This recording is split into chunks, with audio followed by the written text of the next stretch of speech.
저희 오윤재님께서 이런 말씀해 주셨네요. 사이다는 톡 쏘는 듯 시원한 맛은 있지만 숭늉은 깊은 풍미를 갖고 있고 몸에 이롭습니다. 이낙연 대표는 숭늉입니다. 라는 말씀을 주셨습니다. 제일 아마 아프신 부분은 장 대표가 되시고 나서 그 이후에 이낙연에는 이낙연이 없다. 가끔 가다 보면 자기 지지층으로부터 미움받을 용기가 필요하지 않을까. 이낙연의 칼날을 보여야 한다는 요구가 있었는데 만만치가 않습니다. 어떤 사안마다 이렇게 갈리세요. 그럴 경우에 대표가 자기의 깃발을 들고 따라와라 하는 것이 과연 옳은가에 대해서 저는 그렇지 않다고 판단했거든요. 그래서 사안마다 팀을 만들거나 거기에 권한을 드리고 결과적으로는 6개월 반에 422개 법안을 통과시켰고 검경 수사권조정도 포함되고 국정원 개혁, 경찰청법, 그리고 4.3 특별법, 5.18 관련법, 역사적인 법안 또는 개혁 법안이 거의 다 처리가 됐거든요. 결과적으로는 나쁘지 않았다라고 봅니다만 그 과정에서 그 답답함을 지지자들에게 드렸을 것이다. 근데 이제 대통령이 만약에 된다면 깃발을 들고 이제 따라와라라고 하는 것도 굉장히 필요한 어떤 덕목일 것 같은데 그런 것이 필요해질 때는 그렇게 과감히 하실 생각이 있으신가요? 물론 그래야죠. 그런데 문재인 대통령을 모시고 2년 7개월 13일 총리로서 이렇게 근무를 했습니다마는 이렇게 모든 걸 깃발을 들고 그러지는 않으세요. 구체적인 사안에 대해서는 큰 방향만 대통령이 제시하고 나머지는 입법 사항은 국회에 많은 여지를 남겨드리는 것이고요. 심지어는 각 행정부 부처들도 선택의 여지가 조금씩 있습니다. 그것이 옳지 않나 싶은데요.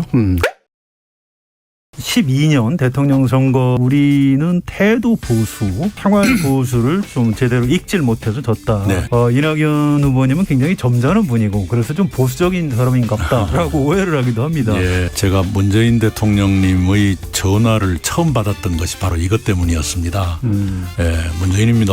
그때 대선 실패하신 직후였습니다. 제가 그 홈페이지에 썼던 글 중에 태도 보수 이 대목에 공감이 되는 게 있는데 당신 책에 인용해도 되겠느냐고 물으시려고 전화를 하셨어요. 어떤 계기에서 그걸 썼느냐 그러면 대선을 치르면서 우리의 그 막말에 대한 질타가 굉장히 많았어요. 우리 사회가 점점 더 고학력화, 고소득화, 고령화, 태도에서는 거칠고 막말하고 이런 걸 점점 싫어하게 되는 것 아닌가. 우리의 가치를 추구하더라도 막말 같은 건 피하고 태도에서는 좀 보수적일 필요가 있다. 문재인 대통령님의 정치 자세가 태도 보수인 것 같아요. 나중에 알았어요. 굉장히 점잖으시고 배려하시고. 지금 청취자 여러분들이 혹시 놓치셨는지 모르겠는데 성대모사를 하셨거든요. 음성 지원이 되는지 나중에 한번 돌려보시기 바랍니다. 북미 정상회담 할 때 야당 대표가 위장평화 쇼라고 했고요. 민주당 정부 자체에 대해서 좀 심하게 표현한 빨갱이 정부다. 저는 우리 야당 그리고 보수 세력들에게 늘 이 말씀을 드리고 싶어요. 과거의 보수 정권들이 했던 자랑스러운 역사, 성취 좀 소중하게 간직하고 자랑하십시오.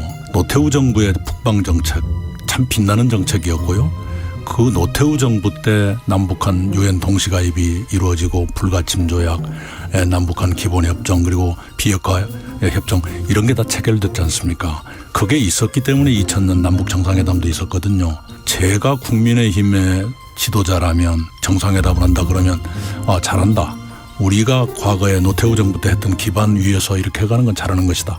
단지 좀 속도는 너무 빠른 것 아니냐라든가 왜 그렇게 잊어버리는지 모르겠어요. 좀 기억력을 회복했으면 좋겠다.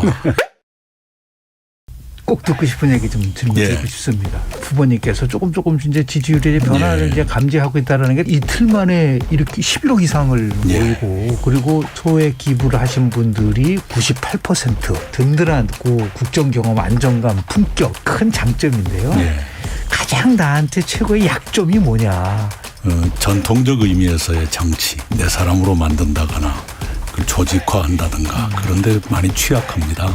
사람을 내 사람으로 만드는 집요함이 부족하달까. 뒤집으면 강점이 될 것 같아요. 그만큼 이렇게 그 공평무사하다. 어떻게 보면 정치인이나 공직자가 또 가져야 되는 가장 중요한 덕목일 수 있거든요. 앞으로의 계획 또는 약속, 책처럼 약속이라고 하는 것들을 말씀 주셨습니까? 우리 대한민국이 굉장히 특별한 나라입니다. 난제, 어려운 문제가 굉장히 많지요. 그 어려운 문제들을 시행착오 없이 해결해 갈 수 있는 안정적 리더십 또는 신뢰할 만한 리더십이 필요하다고 보고요. 그런 반면에 대외적으로는 굉장히 위상이 높아져 있고 세계의 주목을 받고 있지 않습니까? 그런 위상에 걸맞게 품격 있고 신뢰받을 만한 지도자가 필요하다. 제가 비교적 근접한 사람이 아닌가 감히 그렇게 생각합니다. 네. 많이 주목해 주시기 바랍니다.